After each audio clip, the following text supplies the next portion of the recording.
Sorry for that delay. Hello everyone, my name is Sumit Chandel. I'm a developer advocate at Google, primarily working with partners in the health and fitness space. So developers who are using Google technology to build various health and fitness experiences. And so naturally, Android Wear is a natural part of that. And hence why today I'm here to speak about Android Wear 2.0.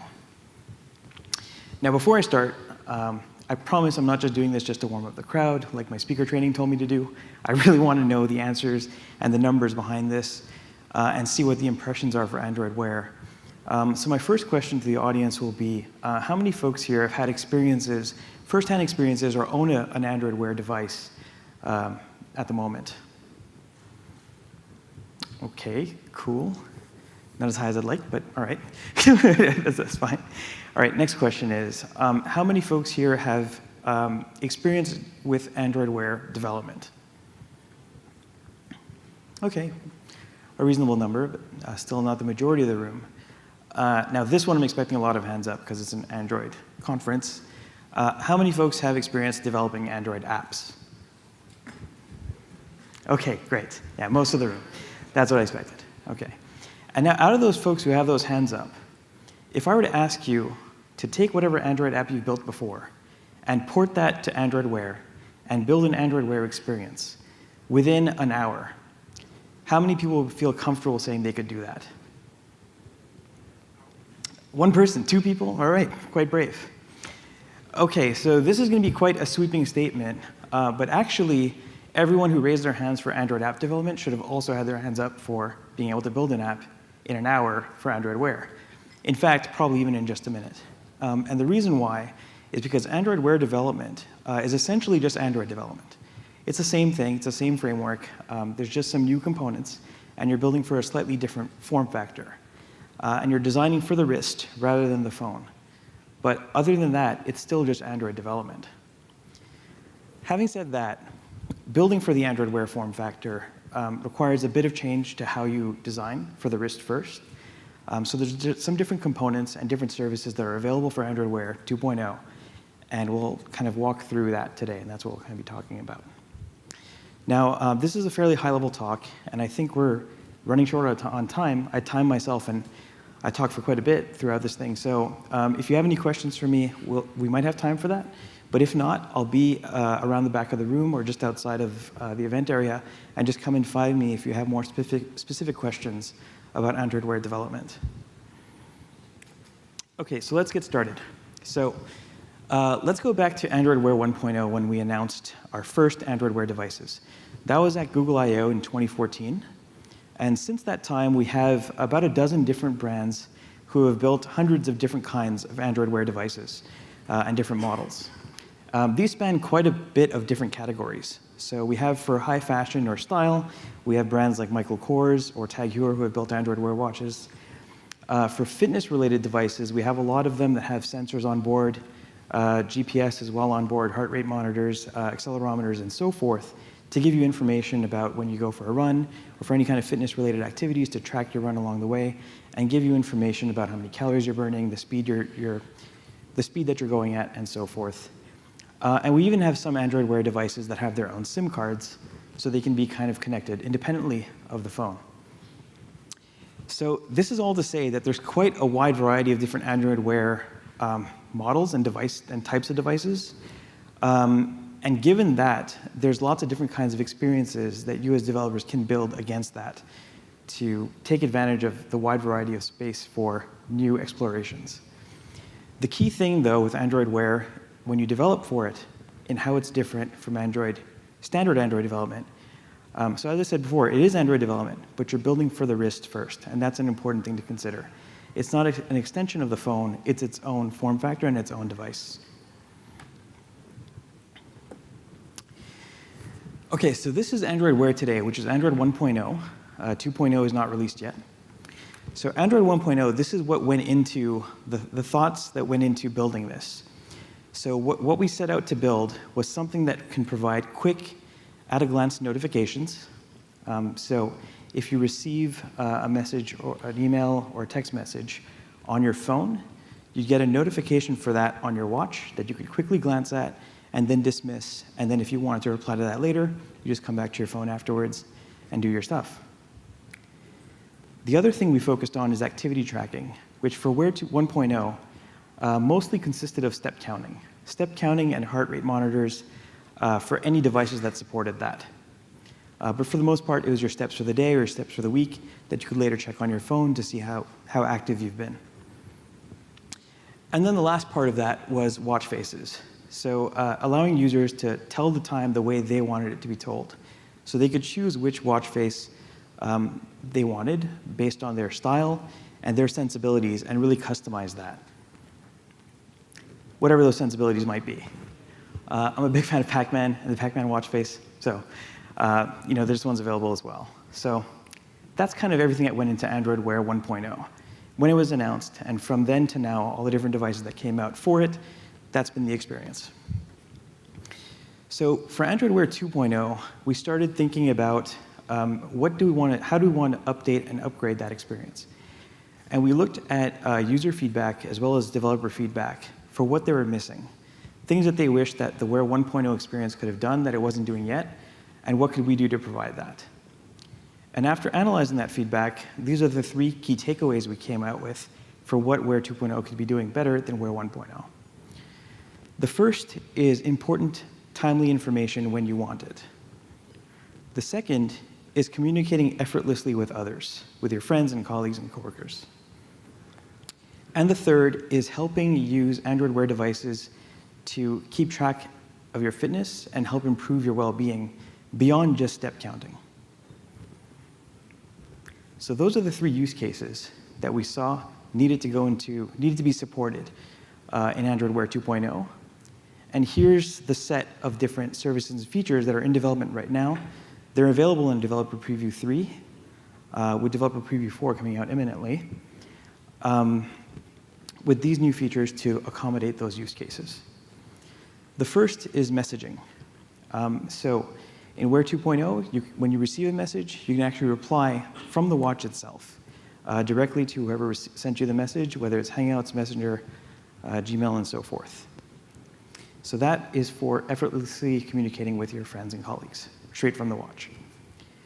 The second is timely and important data or data that you care about checking on your watch. That's through the complications feature that we've introduced in 2.0. And we'll talk a bit more about what that is and how users can actually set the data they care about on their watch face. And third is on the fitness side of things, we've made some improvements to the Google Fit platform and what's made available from that on Android Wear to help keep track of fitness and use Android Wear for more than just step counting. So we'll talk about that too. Now, one important thing about Android Wear 2.0 is that in order to kind of power all of these different features and these different use cases, to make them really easily accessible to users, Android Wear 2.0 actually supports fully standalone apps. That means that you can build a Wear APK that has its own direct connections to the cloud. And that means that all those features that I just talked about are going to be accessible from the watch without the phone being needed, or even if it's not available. Okay, so we talked about the use cases that we saw that were needed for Android Wear 2.0. Then we talked about the features that we're going to have to support those use cases. These are the components in the Android Wear 2.0 developer preview that are going to support those features. There's 2 infrastructural pieces. I guess we can call them infrastructural pieces. And that is the first part I already talked about, standalone apps. So we've introduced a lot to support fully standalone apps on the Wear APK. But as developers, there's different things to consider when you're designing for that kind of form factor and a standalone wrist experience. So we'll talk about direct network access to the cloud, apps that can run on your phone, apps that can run on your watch without the phone, whether it's paired with Android or iOS, and kind of go through different scenarios for running standalone on a watch. The next is a new user interface. So we've updated material design for Wear 2.0, and we're kind of going to talk about some of the changes there.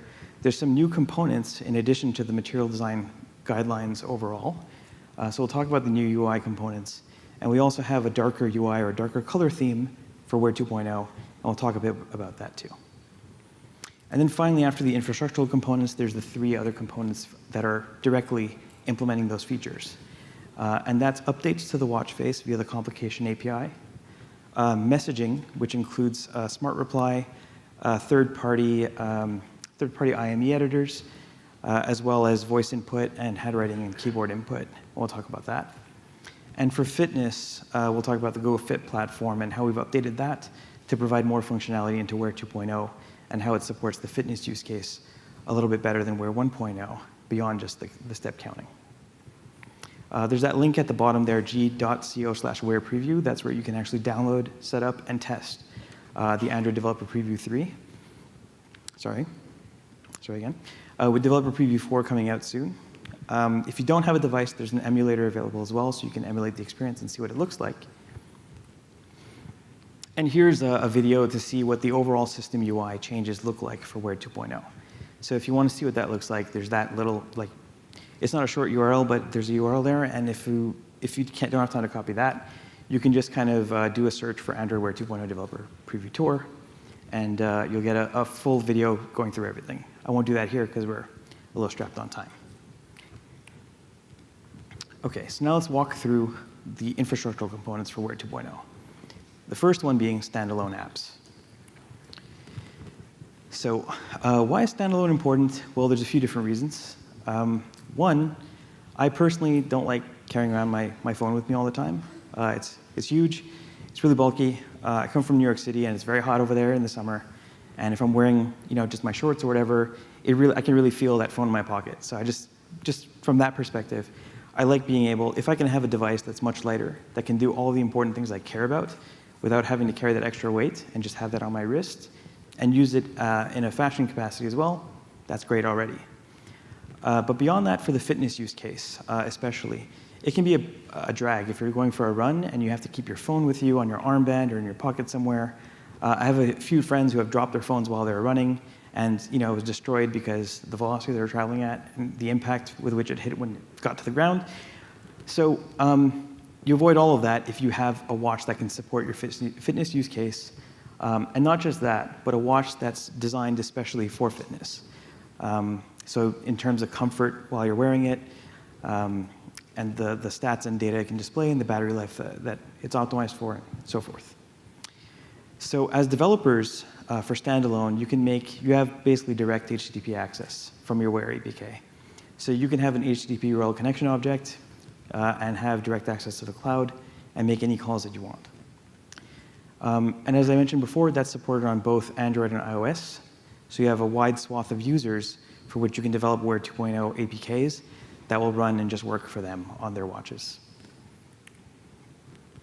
Okay, so let's look at some of the implications of being standalone in a Wear APK and running on a watch independent of a phone. So on the left-hand side diagram, that's Wear 1.0, where the phone has a direct connection to the cloud, but the watch is completely dependent on the phone and uses the Bluetooth API and the data item API to send data back and forth. So that was the previous model. In the new model, as I was mentioning before, the watch has direct HTTP. It can talk to the cloud directly. That's whether you have active apps using an HTTP URL connection or background tasks running in a job scheduler. Both situations, you have direct HTTP access from your Wear APK. All right, next let's talk about authentication. This one gets a bit trickier. So for authentication, in Wear 1.0, you didn't have to worry about that at all because the phone already handled all of that. And the only thing your Wear APK was doing was sending data back and forth to display things on the watch. In a standalone case, you might have users who download a Wear APK directly onto the watch and might not have even installed the phone APK yet. So in such a situation, you might need to authenticate these users into your app so you know who they are and they can start using the different features. So how do you handle that? Well, there's a few different options. The first one is if you can avoid it, try to avoid authentication and try to avoid experiences that require it. The main reason for that is because that introduces an additional step to users to going deeper into your app experience. So if there's any way that you can avoid doing that, try to do that. If you absolutely need to have your users authenticated on the Wear device into your app, there's also ways to do that where you can kind of do the authentication behind the scenes. It's not really authentication. It's kind of like a background trick. And all you do there is if the user has your phone APK installed, let's say, for example, you're LifeSum, who are working on a Wear 2.0 integration. They're a partner that we're engaged with. They're a nutrition tracking app if you guys haven't heard them before. But let's say you've got LifeSum installed on your phone, and the user already authenticated. What you could do is that if the user now downloads the Wear APK onto their watch, you can check to see if the phone APK is installed using the Capabilities API. And once you know it's installed, you can use the same data item API, that Bluetooth connection, to pick up the tokens from the phone and transfer them onto the watch.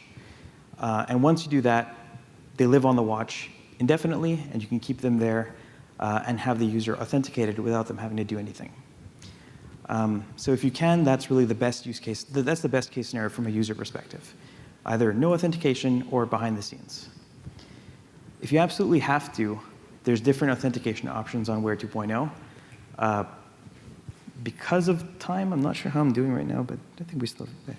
But because of time, I'm not going to go through like all the hairy details for this. But this is just to say that there are other options available. So there's Google sign-in that's available directly on the watch. Doesn't need the phone. There's third-party OAuth that you can do. So let's say if you're using Facebook authentication, Twitter, Dropbox, et cetera, that's also supported. So there's different ways to do that. If you have questions, more deeper questions about how that works, it's not fully ready yet in Developer Preview 3. Google Sign-In is. Third-party authentication is coming up in Developer Preview 4. But I can definitely give you details if you're working on an integration and you're curious about this. And then, of course, there is direct login with email and password. Now, with Wear 2.0, you can direct the user to the phone, and they can type in their email and password there. Or you can use the onboard keyboard in Wear 2.0 itself and use that to log in. From a UX perspective, that might not be the best thing because although for regular words, typing on I know if you guys haven't had this experience before, I know it sounds impossible to be typing on a screen that small, but it works. It does work if you try it out. However, for passwords, it can be a little bit tricky because you have to like toggle between special characters and all that kind of stuff. That gets a bit more annoying to deal with. So in that situation, you might want to send your user to the phone anyway and just allow them to enter their login credentials there. The way that works for direct login, as it does for 3P OAuth, is basically starting a web view in the Android companion app, and that web view handles the authentication and then passes the token back to the access tokens that you need back to your Wear APK, and then you can store them there and use them going forward. OK, so that's the authentication part of standalone. Now, how about notifications? So notifications, again, in Wear 1.0, it wasn't a big deal because, again, everything is proxied through the phone. The Wear APK doesn't exist without the phone. So the notification bridge was kind of automatically handled by the Android Wear OS. If you got a notification from the phone onto your watch, if you dismissed it, it dismissed from the phone as well, and you didn't have to worry about it. For Wear 2.0, you have a direct connection to the Firebase Cloud Messaging service or the Google Cloud Messaging service, so you can get notifications directly. Well, how do you handle that? What's the bridging system between the Wear device and the mobile APK if you have both of these together? Well, the notification bridge still exists, so that still just works. So you'll have notifications show up in both places. However, there's a few different tricks to that. The first is, what if you don't want to bridge notifications? There's a few use cases where bridging notifications doesn't make sense. And I'll give you an example. Let's say I'm using a run ride tracking app, let's say Runkeeper, Runtastic, or so forth, and I go for a run with my watch, and I don't have my phone with me. If I get notifications on my watch during my run, let's say it's telling me what my current speed is, or if I'm beating my last week's record, or if there's a friend nearby who's also going for a run, whatever it is, that notification that I'm getting, I don't really want that to come on my phone, right? It doesn't really make sense, because I left my phone at home, and I'm on my watch, and it makes sense just on that device at that time. So in that situation, I don't want the notifications to bridge, and to do that, there's a simple flag you can kind of set in your Android manifest for your Wear APK that just sets the flag to no bridging, and then you won't have bridge notifications. But then what if you want bridge notifications? And I'm sorry to keep going back and forth, but let's say you do want them. Let's say it does make sense to have them both places. How do you sync this in Wear 2.0 now that you're not proxying everything through your phone? Well, there's this new dismissal ID API, synchronized dismissal API, basically, that allows you to set a dismissal ID for any notifications that you're passing to your users. And once that's set, it'll be synced between the phone and the Wear APK, even though they're not the Wear device is not proxying through the phone. And once you dismiss it, it'll sync and just dismiss from both places. So that's kind of like how you handle the notification situation. All right, and now let's talk about distribution for Wear APKs. So in Wear 1.0, the way it worked, you had your phone APK, and you had an embedded Wear APK that lived inside of that. So the user would download your phone APK, and if they had an Android Wear device connected, over time it would sync and then pick up the embedded Wear APK and then have that app start up on their watch. In Wear 2.0, and starting in Developer Preview 3, there's the Wear Play Store. So the Wear Play Store basically houses Wear APKs. And you can just download those directly onto your watch and not have to worry about the phone APK component. So that has a number of different benefits. The first is that you no longer have phone APK bloat, so you don't need to include the embedded Wear APK in there anymore. So you can strip all of that out. If you've been doing it already, you can strip that out and just put it into a Wear APK. And the other is from the user perspective, they still see the Play Store listing as one listing. So whether they come from the phone Play Store or the Wear Play Store, they still see your app as just one play listing, and they're going to automatically download the appropriate APK based on which device they're coming from. All right, any questions up until that point so far on the standalone aspect? All right, and if not, then, and if there's deeper stuff, just come find me afterwards. Okay, next let's talk about the other infrastructural component of Wear 2.0, which is the new design that we've updated for Wear 2.0. So on the left is Wear 1.0. We came up with a concept of multi-directional layout. So where users can kind of swipe to the left or swipe to the right. Swipe to the right and reveal more options for apps that they want to navigate through. So we thought this was a great idea. But in reality, after we got the feedback, we found it was quite confusing. So users got confused about which way do they swipe if they want to leave the app, which way do they swipe if they want to dismiss a notification, where do these options exist within an app. And as a developer, where should I structure them? It all became very confusing. So in Wear 2.0, the UX team took a pretty deep look at how to improve that and came out with vertical layout. So a strictly vertical layout for Wear 2.0 that makes things a lot more intuitive to users. And that introduced some new components. So if you have a strictly vertical layout, how do you navigate and how do you take actions? Well, this is how you do it. So you've got the biggest piece of this is probably the content view. So that's the main view that the user is currently in, and they can scroll up and down through that. Now for navigation, there's the wearable navigation drawer. The way that comes out is you either scroll down from all the way at the top of the screen down, and that brings the drawer down. Or if you scroll all the way up through the content view, it'll peak, and then you can pull it down. Once you pull it down, then you can navigate through the different sections of the app. If this was like a messaging app, for example, you could imagine that there might be like ongoing conversations, contacts, settings, and so forth. So you pull that navigation drawer down and toggle between them, and once you tap on them, it brings whatever the relevant thing is into the main view. From the bottom is the wearable action drawer, and that changes based on the context of the content view. So it kind of comes up the same way except from the bottom, the same way as the wearable navigation drawer, except from the bottom of the screen.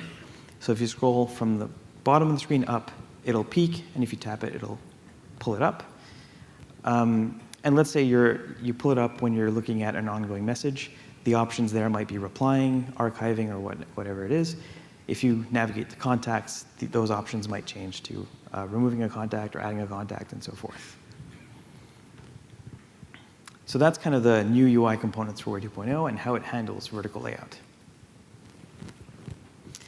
In addition to that, we've also introduced expanded notifications for an app-like experience within Wear 2.0. So if you have a standalone Wear APK, why not have a standalone app experience as well? So when you get notifications on your watch, you can expand that and take action right within that notification. In this case, if you receive a message, you can reply directly from that message. This sample is also using Smart Reply, so there might be other, that's powered by Google Machine Learning, so it figures out what kind of replies you might typically send, given the context of the conversation, and you can just pick and make that easy to reply back. And then in addition to that, there's the content intent for launching an app. So again, to make this more like a fully app-like experience like on the phone, you can actually tap a notification to go directly into the Wear app.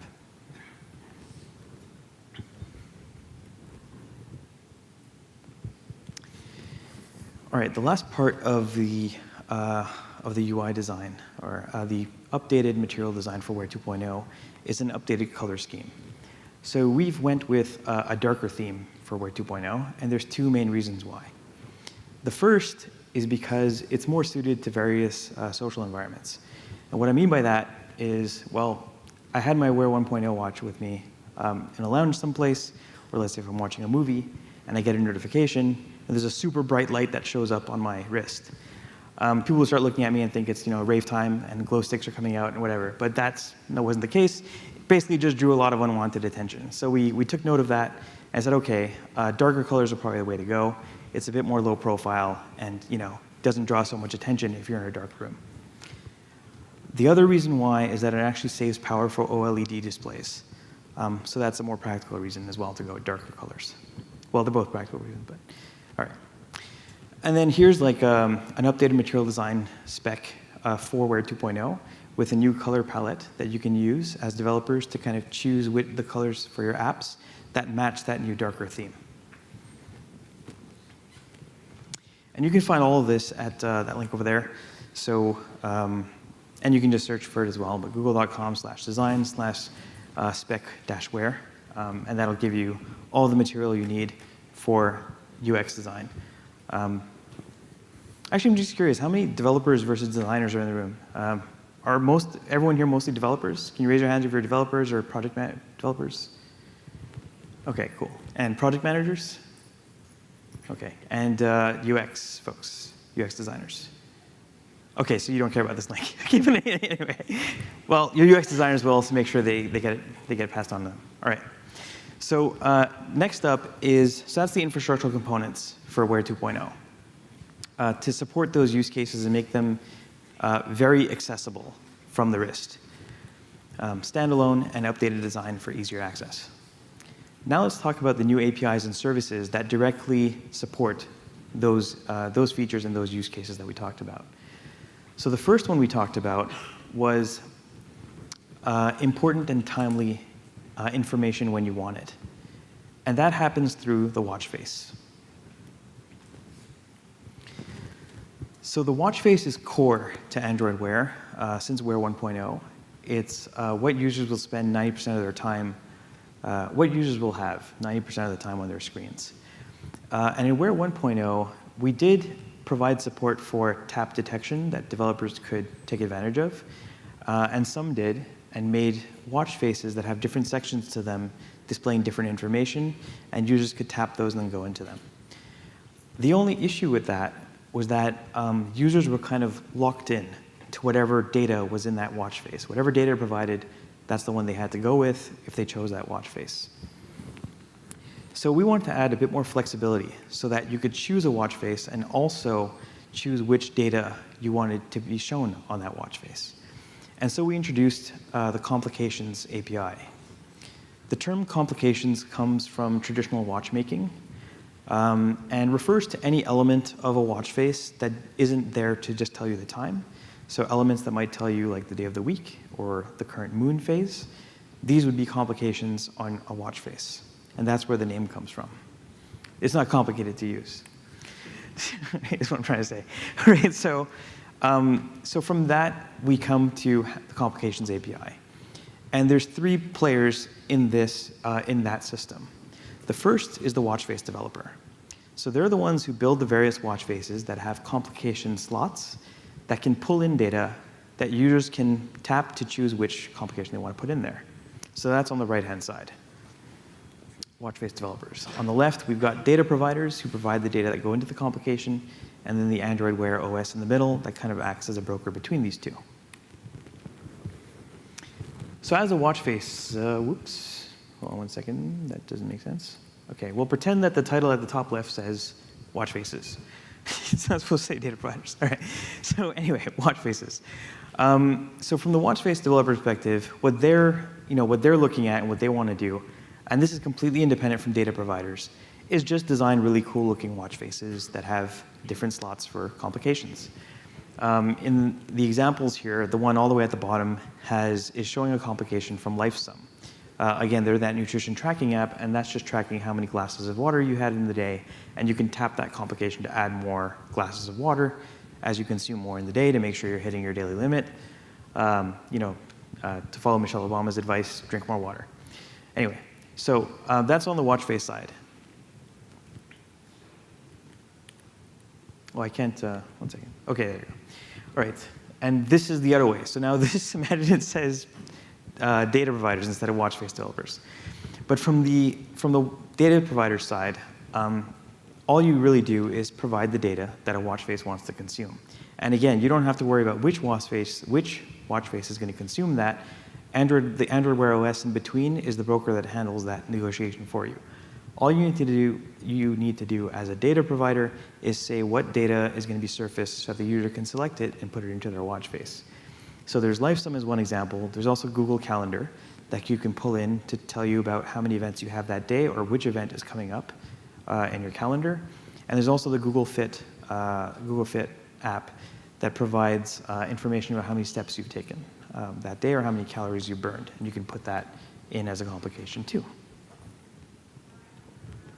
And here's how you provide a data provider. So all you really need to do is implement this complication provider service. It's got one method that you need to override on complication update. It's really straightforward.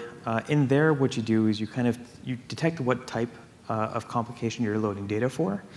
That gets passed in on the call. And then depending on the type and the ones that you want to support, there's different types of data. We kind of saw some earlier in those images. There's some that are maybe short text. There's some that are longer text forms. Some might be images. Depends what you want to put in the complication. So here you check, okay, what type of complication is this? And then based off that, you prepare some data and set some values to send back up to the complication manager or the Android Wear OS that will send that back to the watch face. In this case, we're using a short text, and we're kind of specifying all the things we need. So just a short bit of text.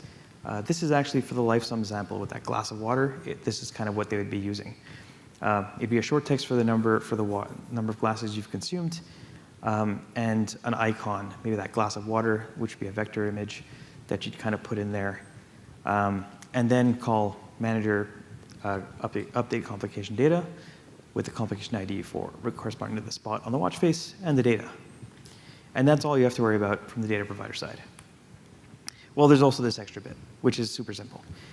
So this part is in your Android manifest. Because this is a service, you have to kind of define some extra. You have to declare it in your manifest and then also provide this metadata to describe your service.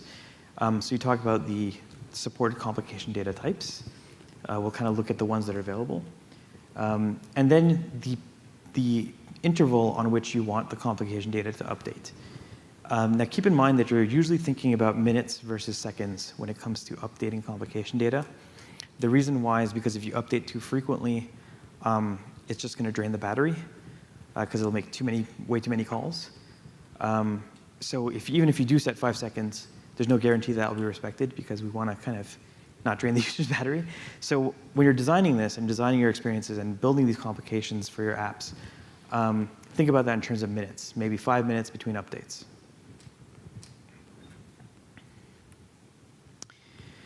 OK, and then that's kind of how it all works together. So again, there's the Android Wear OS layer in between. It issues an update request to the data provider, gets the data back, and populates that into the watch face. Here are the different types of complication, the different complication data types that are supported. So there's quite a wide variety, as you can see. Hopefully one of these for your apps draws your attention that, OK, that would make sense for me.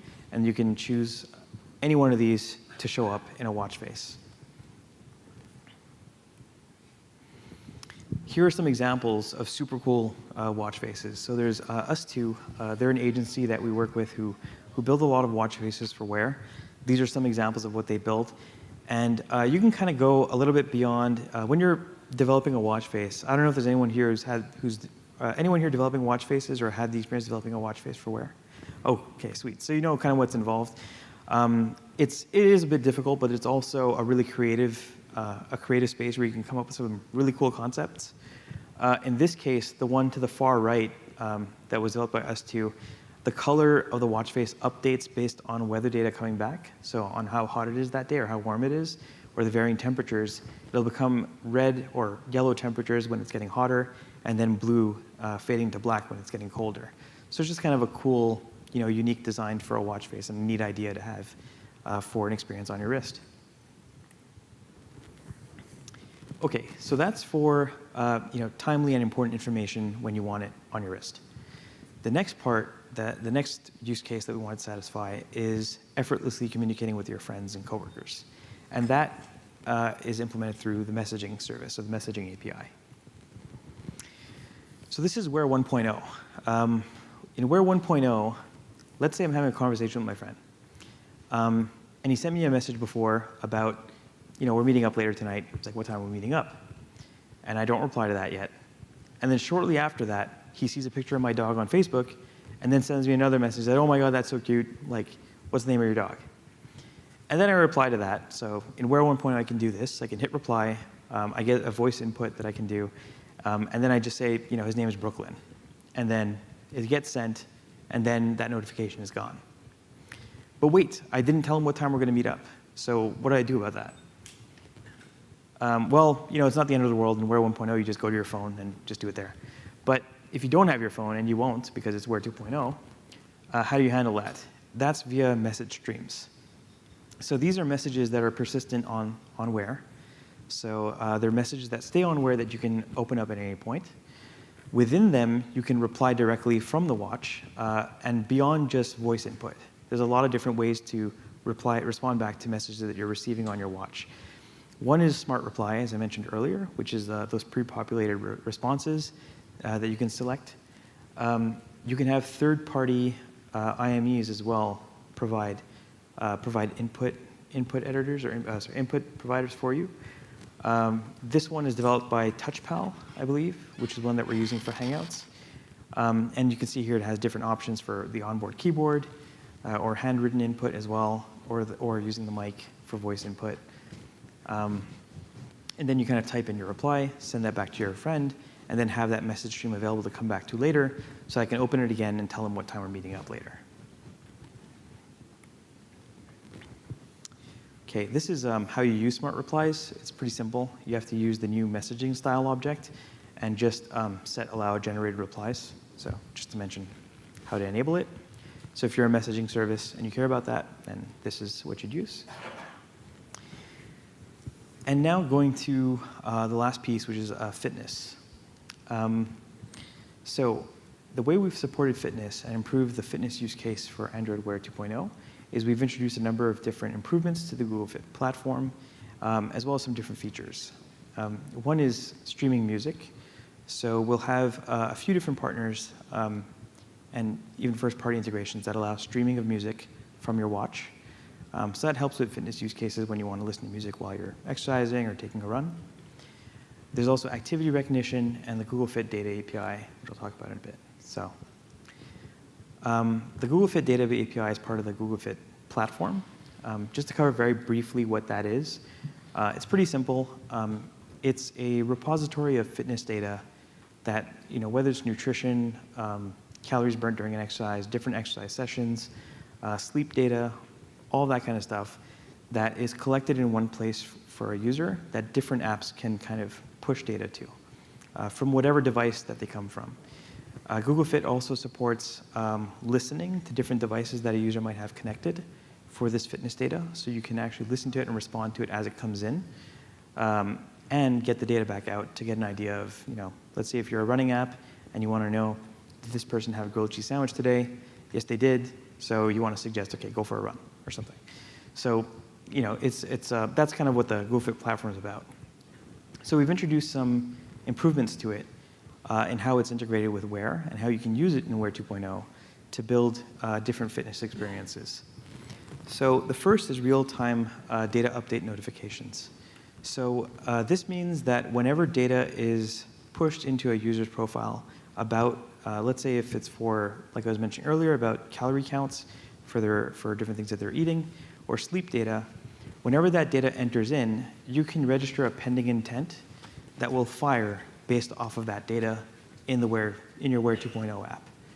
So just to go through that same example, if this person just ate a grilled cheese and they recorded that through LifeSum, and I'm a run riding app and I care about helping them burn that off, I can react to the fact that that was just entered in and reactively have my pending intent fire and show up on their watch and tell them, go for a run, and here's the path, whatever it is. The next is real-time session notification. So if anyone starts exercising, you can also record that in real time via the Wear APK or detect it in real time, and similarly register a pending intent against that. And finally, there's real-time activity detection, which hasn't landed yet, but the team is still working on it. And that lets you detect in real time, this person just started running, start up my running app. I don't think we have this person just started eating yet, but who knows. All right, so these are some other activities beyond running that are also kind of automatically detected. In the initial version of this in 2.0, it was just these 3 types of activities. So deadlift, push-up, and squats. But we're actually broadening that a bit more to quite a few different exercises that will automatically get detected. So if the user starts doing any of these, you'll know that this is happening, and you can actually fire your app in response to that.